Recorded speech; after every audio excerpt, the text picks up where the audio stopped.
रत्नमुद हेला बड़राहामार बहु पुरातन दधि बावंचु मंदिर महाकलपुड़ा ब्लॉक गगुआ पंचायत बड़राहामा दधि बावंचु मंदिर गुरुवार दिन रत्नमुद अनुष्ठित होईछि।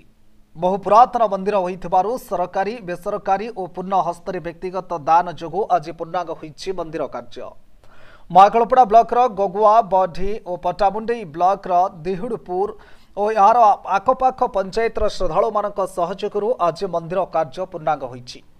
रत्नमुद मंदिर परिचालना ट्रस्टर निष्पत्ति क्रमे कार्य शेष होईछि। ट्रस्टर अन्यतम सदस्य वाणीभूषण नायकंकर मंदिर कार्य नहीं विशेष उत्कंठा आज शेष होइथिबार जଣାपड़िछि। ट्रस्ट तरफ प्रदत्त सूची अनुसार ब्लॉक तथा ब्लॉक बाहर पाखपाख श्रद्धालु गुरुवार पूर्वाह्न विभिन्न किसमर शस्य और धातु धरी ट्रस्ट निकट में पहुंची जहाँफल पंचशस्य और अष्टधातुरी रत्नमुद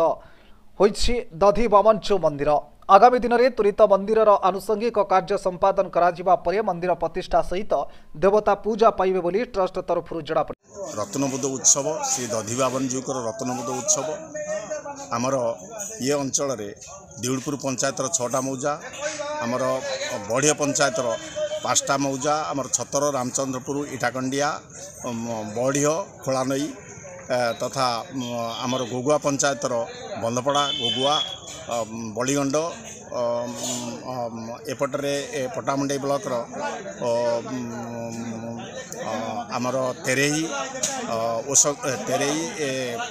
बौलांग एपटे बाटीपड़ा ये सब 20 खंड गाँव तथा गगुआ पंचायत आमर बाबर सान्नाहेमा बड़राहामा एपटे 20 खंड गाँव आस्था यही मंदिर सहित जोड़ा है। ये अंचल ये बहुत आमर आशा थिला ये मंदिरटी बहुत पुरातन मंदिर दधि बावनजुकर जहाँकि आज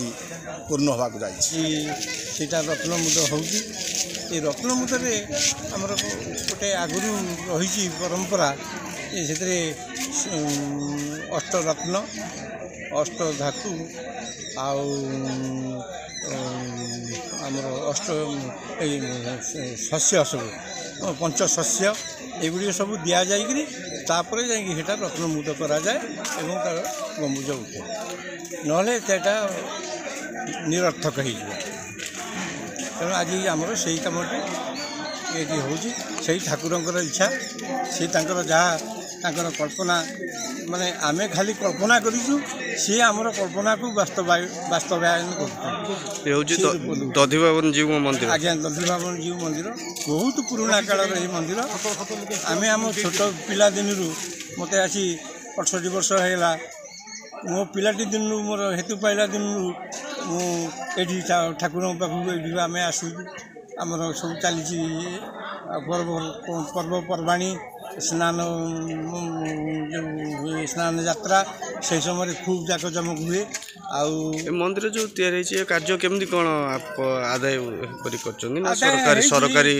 सरकारी अनुदान आम पाइचु आमर ग्रामवासी माने